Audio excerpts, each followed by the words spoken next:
माता पार्वती आणि महादेव यांचं प्रेम संपूर्ण जगाला माहिती आहे। असं म्हणतात की त्यांचं प्रेम फक्त एका जन्माचं नव्हे तर जन्मोजन्मीचं होतं।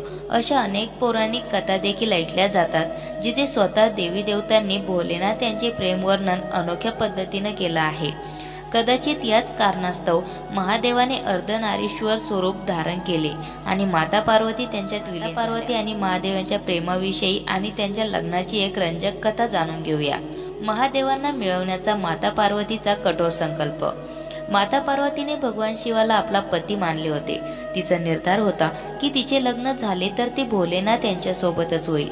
दुसरीकडे देवांनाही तेच हवे होते। देवतांनी माता पार्वतीच्या विवाहाचा प्रस्ताव कामदेवांकडून भगवान शिवाकडे पाठविला, ज्याला भोलेनाथांनी नाकारले आणि तिसऱ्या डोळ्याने नष्ट केले। पण माता पार्वती यापासून परावृत्त झाल्या नाही आणि त्यांनी कठोर तपश्चर्या सुरू केली। असा मिळाला पार्वतीला लग्नास होकार। या तिन्ही लोकात देवी पार्वतीच्या तपश्चर्येने हाहाकार माजला। पर्वत डगमगू लागले। देवता भगवान शिवाकडे मदतीसाठी पोहोचले। भोलेनाथ पार्वतीच्या तपश्चर्येने प्रसन्न झाले आणि दर्शन देऊन म्हणाले, राजकुमाराशी लग्न करून घे, कारण माझ्यासोबत राहणे सोपे नाही। पण माता पार्वती म्हणाल्या की तिने त्यांनाच आपला पती म्हणून स्वीकारले आहे, आता ती त्यांच्याशिवाय कोणाशीही लग्न करणार नाही। पार्वतीचे हे असीम प्रेम पाहून भोलेनाथांनी लग्नास होकार दिला। अनोख्या मिरवणुकीसह शिव उभे राहिले लग्नाला। पौराणिक कथेनुसार जेव्हा भगवान शिव माता पार्वतीशी लग्न करण्यासाठी आले होते तेव्हा त्यांच्याबरोबर संपूर्ण जगातले भूत प्रेत होते। याखेरीज शिवजींच्या मिरवणुकीत भूत चुडेल सुद्धा सहभागी होते। त्यांनी भोलेनाथ यांना भस्माने सुशोभित केले, हाडांची माळ घातली। ही अनोखी मिरवणूक पाहून राणी मैना देवी म्हणजेच माता पार्वतीची आई हैराण झाली। त्यांनी आपल्या मुलीचा विवाह करण्यास नकार दिला। विवाह परंपरेनुसार झाले तयार। शिवाचे हे रूप पाहून माता पार्वतीने त्यांना विनंती केली की त्यांनी विवाह परंपरेनुसार तयार होऊन यावे। यानंतर भोलेनाथ यांनी त्यांची विनंती मान्य केली आणि ते नवरदेव म्हणून तयार होऊन आले। त्यांचे हे अनोखे सौंदर्य पाहून राणी मैना देवी चकित झाली। यानंतर देवी पार्वती आणि भोलेनाथ यांचे लग्न सृष्टीचे निर्माते श्री ब्रह्माच्या उपस्थितीत झाले। पौराणिक कथेनुसार शिव आणि पार्वती यांच्या लग्नाची तारीख महाशिवरात्री म्हणून ओळखली जाते। म्हणूनच महाशिवरात्रीचा दिवस विशेष आहे। मानले जाते की महाशिवरात्रीचे व्रत केल्याने भाविकांना इच्छित फळ प्राप्त होते। आटपाट नगर होतं, त्या नगरात एक महादेवाचं देऊळ होतं। एके दिवशी काय झालं, शिव पार्वती फिरता फिरता त्या देवळात आली। सारीपाट खेळू लागली। डाव कोणी जिंकला म्हणून पार्वतीने गुरुवाला विचारलं। त्यानं शंकराचं नाव सांगितलं। पार्वतीला राग आला। गुरुवाला तू कोडी होशील म्हणून तिने शाप दिला। तसं त्याला असह्य वेदना होऊ लागल्या। पुढे एक दिवशी काय झालं, देवळी स्वर्गीच्या अप्सरा आल्या। त्यांनी गुरव कोडी पाहिला, त्याला कारण विचारलं।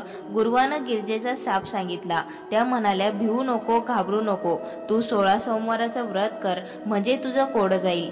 गुरव म्हणाला, ते व्रत कसं करावं? अप्सरांनी सांगितलं, सारा दिवस उपवास करावा, संध्याकाळी आंघोळ करावी, शंकराची पूजा करावी, तर अर्धा शेर कणिक घेऊन त्यात तूप गुळ घालावा व ते खावं। मीठ त्या दिवशी खाऊ नये। त्याप्रमाणे 16 सोमवार करावे। 17वे सोमवारी 5 शेर कणिक घ्यावी, त्यात तूप गुळ घालून चुरमा करावा, तो देवळी न्यावा, भक्तीनं शंकराची षोडशोपचार पूजा करावी, नंतर चुरम्याचा नैवेद्य दाखवावा। पुढे त्याचे 3 भाग करावे। एक भाग देवाला द्यावा, दुसरा भाग देवळी ब्राह्मणांना वाटावा किंवा गाईला चारावा, तिसरा भाग आपण घरी घेऊन जाऊन सहकुटुंबी भोजन करावं, असं सांगून त्या नाहीशा झाल्या। पुढे गुरुवाने ते व्रत केले। गुरव चांगला झाला। पुढे काही दिवसांनी शंकर पार्वती पुन्हा त्या देवळी आली। पार्वतीनं गुरुवाला कुष्ठरहित पाहिलं। तिनं गुरुवाला विचारलं, तुझं कोडं कशानं गेलं? गुरुवानं सांगितलं, मी 16 सोमवाराचं व्रत केलं, त्याने माझं कोडं गेलं। पार्वतीला आश्चर्य वाटलं। कार्तिक स्वामी परत यावा म्हणून हे व्रत केलं। समाप्तीनंतर कार्तिक स्वामी लगेचच येऊन भेटला। दोघांना आनंद झाला। त्यानं आईला विचारलं, आई, मी तर तुझ्यावर रागावून गेलो होतो आणि मला पुन्हा तुझ्या भेटीची इच्छा झाली, याचं कारण काय? पार्वतीने त्याला 16 सोमवाराच्या व्रताचा महिमा सांगितला। पुढे कार्तिक स्वामींनी ते व्रत केले। त्याचा एक ब्राह्मण मित्र फार दिवस देशांतराला गेला होता। त्याची व याची सहज रस्त्यात भेट झाली। पुढे कार्तिक स्वामींनी हे व्रत त्या ब्राह्मणाला सांगितले। त्याने लग्नाचा हेतू मनात धरला। मनोभावे 16 सोमवाराचं व्रत केलं। समाप्तीनंतर तो प्रवासाला निघाला। फिरता फिरता एका नगरात आला। तिथं काही चमत्कार झाला। तिथल्या राजाच्या मुलीचं लग्न होतं। लग्नाला अनेक देशांचे राजपुत्र आले होते। मंडप चांगले सुशोभित केले आहेत। लग्नाची वेळ झाली आहे। पुढे राजानं हत्तीनीच्या सोनेत माळ दिली। माळ ज्याच्या गळ्यात हत्ती घालील त्याला आपली मुलगी द्यायची असा राजाचा पण होता। तिथं आपला हा ब्राह्मण ती मौज पाहायला गेला होता। पुढं कर्मधर्म संयोगानं ती माळ हत्तीनीनं ह्याच ब्राह्मणाच्या गळ्यात घातली। तशी राजानं आपली मुलगी त्याला दिली। दोघांचं लग्न लावलं व नवरा नवरीची बोळवण केली। पुढं काय झालं, राजाची मुलगी मोठी झाली। तशी दोघं नवरा बायको एका दिवशी खोलीत बसली आहेत। तसं बायकोनं नवऱ्याला विचारलं, कोणत्या पुण्यानं मी आपणास प्राप्त झाले। त्यानं तिला 16 सोमवारांच्या व्रताचा महिमा सांगितला। त्या व्रताची प्रचिती पाहण्याकरिता पुत्रप्राप्तीचा हेतू मनात धरला व ते व्रत करू लागली। तसा तिला सुंदर मुलगा झाला। तो मोठा झाल्यावर त्यानं आईला विचारलं की मी कोणत्या पुण्यानं तुला प्राप्त झालो। तिनं त्याला व्रताचा महिमा सांगितला। त्यानं राज्यप्राप्तीची इच्छा मनात धरली। तो व्रत करू लागला व देश पर्यटनाला निघाला। इकडे काय चमत्कार झाला। फिरता फिरता तो एका नगरात गेला। त्या राजाला मुलगा नव्हता, एक मुलगी मात्र होती। तेव्हा कोणीतरी एखादा सुंदर व गुणवान असा नवरा मुलगा पाहून त्याला आपली मुलगी द्यावी व राज्यही त्यालाच द्यावं असं त्यानं विचार केला। अनायास त्या पुत्राची गाठ पडली। राजानं त्याला पाहिलं। तो राजचिन्ह त्याच्या दृष्टीस पडला। राजानं त्याला आपल्या घरी आणलं, कन्यादान केलं व त्याला आपल्या राज्यावर बसवलं। इतकं होत आहे तो ब्राह्मणाचा 17वा सोमवार आला।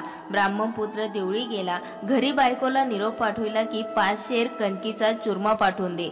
राणीनं आपला थोरपणा मनात आणला। चुरम्याला लोक हसतील म्हणून एका तपकात 500 रुपये भरून ते पाठवून दिले। चुरमा वेळेवर आला नाही, व्रत भंग झाला म्हणून देवाला राग आला। त्यानं राजाला दृष्टांत दिला। तो काय दिला, राणीला घरात ठेवशील तर राज्याला मुकशील, दारिद्र्यानं पिळशील असा शाप दिला। पुढे दुसरे दिवशी ही गोष्ट राजाने प्रधानाला सांगितली। तो म्हणाला, महाराज, राज्य हे तिच्या बापाचं, आपण असं करू लागलो तर लोक दोष देतील, याकरिता असं करणं अयोग्य आहे।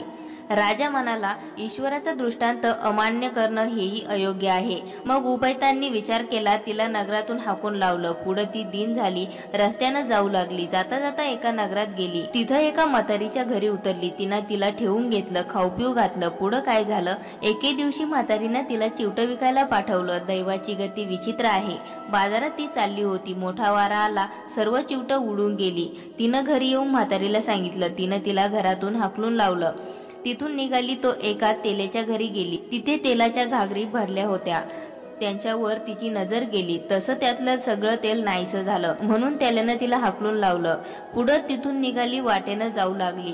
जाता जाता एक नदी लागली। त्या दिवशी नदीला पाणी पुष्कळ होतं, पण तिची दृष्टी त्याच्यावर गेल्याबरोबर सर्व पाणी आटून गेलं।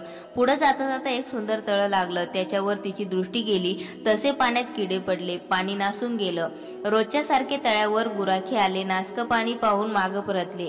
गुरंढोरं तान्हिली राहिली। पुढं काय झालं, तिथं एक गोसावी आला। त्यानं तिला पाहिलं। कोण कुठची म्हणून सगळी हकीकत विचारली।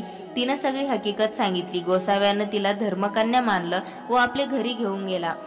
तिथं राहून ती कामधंदा करू लागली। त्यामध्ये तिची दृष्टी जाई, त्यात किडे पडावे, काही जिन्स आपोआप नाहीशा व्हाव्या असा चमत्कार होऊ लागला। मग गोसाव्याने विचार केला, अंतर्दृष्टी लावली। तिच्या पदरी व्रत मोडल्याचं पाप आहे असं त्यानं जाणलं। ते नाहीसं केल्याशिवाय तिची दृष्टी चांगली होणार नाही असं ठरवलं। मग त्याने शंकराची प्रार्थना केली। देव प्रसन्न झाले। गोसाव्यानं राणीबद्दल प्रार्थना केली। शंकरानं तिला 16 सोमवाराचं व्रत करायला सांगितलं व आपण अंतर्ध्यान पावले। पुढे गोसाव्याने तिच्याकडून 16 सोमवाराचं व्रत करविलं। तसा परमेश्वराचा कोप नाहीसा झाला। तिच्या नवऱ्याला तिच्या भेटीची इच्छा उद्भवली। दूत चोहीकडे शोधायला पाठवले। शोधता शोधता तिथं आले। गोसाव्याच्या मठीत राणीला पाहिलं। तसंच जाऊन त्यांनी सांगितलं। त्याला मोठा आनंद झाला। राजा प्रधान सुद्धा गोसाव्याकडे आला। गोसाव्याला साष्टांग नमस्कार केला, वस्त्र प्रावरण देऊन संतोषित केलं। गोसावी म्हणाला, राजा ही माझी धर्मकन्या, मी इतके दिवस तिला माहेरी ठेवून घेतलं होतं। ती तुझी स्त्री आपले घरी घेऊन जा, चांगल्या रीतीनं पाणी ग्रहण करून सुखानं नांद। राजानं होय म्हटलं। म्हटलं. गोसाव्याला जोड्यानं नमस्कार केला व राणीला घेऊन आपल्या नगरी आला. पुढं मोठा उत्सव केला. दान दक्षिणा देऊन ब्राह्मण संतुष्ट केले. राजा राणींची भेट झाली. आनंदानं रामराज्य करू लागली. तसे तुम्ही शंकराला प्रसन्न करून रामराज्य करा. ही 60 उत्तराची कहाणी 5 उत्तरी देव ब्राह्मणांची द्वारी गायीची गोठीत पिंपळाचे पारी सुफळ संपूर्ण. अशाच नवनवीन माहिती व्हिडिओसाठी मंगलम या चॅनलला सबस्क्राईब करून बेल आयकॉनला जरूर प्रेस करा.